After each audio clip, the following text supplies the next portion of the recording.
Thank you for coming. I wish to speak with you both in a place where privacy was assured. We quite understand.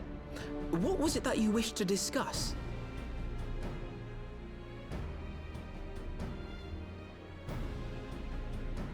With my father's passing, the seat of the Archbishop lies vacant. And so, in accordance with canon law, I have assumed his responsibilities. I should stress that this is a temporary measure. It was never intended that the Lord Commander of the Temple Knights serve in this capacity indefinitely. Quite the opposite. The statutes specify that I should surrender my powers as soon as a conclave of the senior clergy and the high houses have named a new archbishop. But in light of recent events, that would not seem appropriate. I confess I did not expect you to divulge quite so much quite so soon. The details of the Archbishop's plans, perhaps, but the true origin of the war and all it entails? I too had concerns. But when the Warrior of Light is witnessed returning to the capital upon the back of a dragon, one's options are rather limited. Mayhap I could have concealed certain details, but for how long? And at what risk? Should the truth have come to light in the meantime, how would the people have viewed my silence? After 1,000 years of lies and secrecy, I could not well abuse their trust and hope to be believed. The time for deception has passed. I only wish the people agreed. That some would deny the truth I had anticipated, but not this many. And among the few who acknowledged that my father had to be stopped, no small number questioned our methods.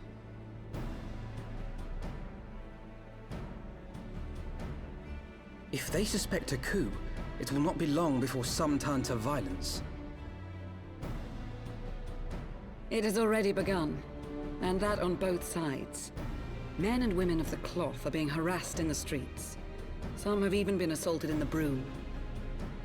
Hilda and her people have formed a watch to help us maintain order, but such measures will not prevent the unrest from spreading.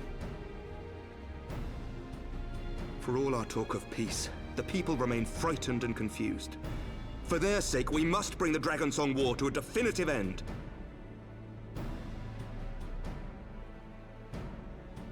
And we should be glad to help you, Sir Emmerich. But what precisely would you have us do?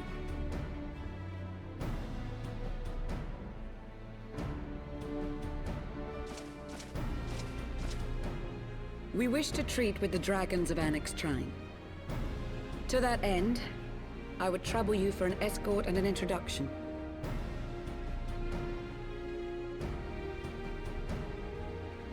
Annex Shrine? You would speak with Vidofnir, then? We must needs open a dialogue between our peoples. Acting as my representative, Lucia will extend an invitation to their leader, that she might visit us here in Ishgard. Were she still with us, I would of course have beseeched Isel's assistance in this matter. But as she is not, I must ask that you aid us in her stead. Will you do us this favor?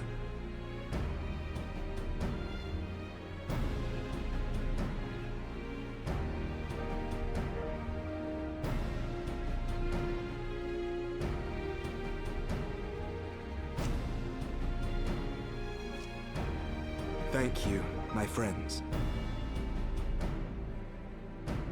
Lucia, I leave the rest to you.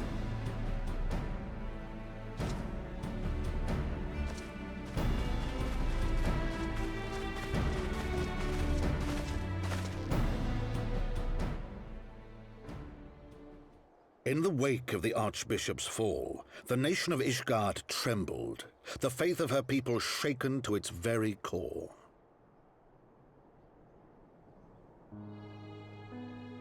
For 1,000 years had they fought and died, certain of the justice of their cause, only to be told that their holy war was born of the sins of their forefathers.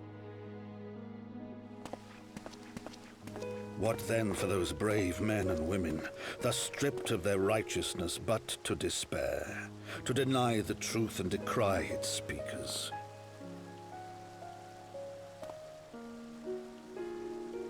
And what then for those whom they defamed but to hope on? To have faith in a brighter tomorrow?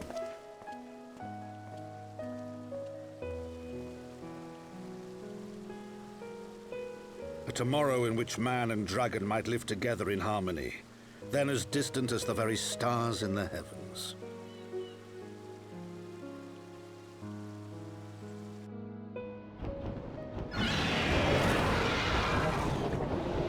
Yet while we dared to hope, deep within his lair the enemy lay, gathering his strength.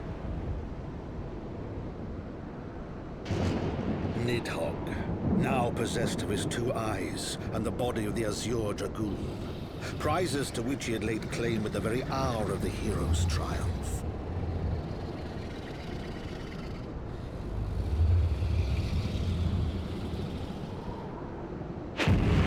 As desperately as we sought the solace of peace, the great worm craved the misery of war.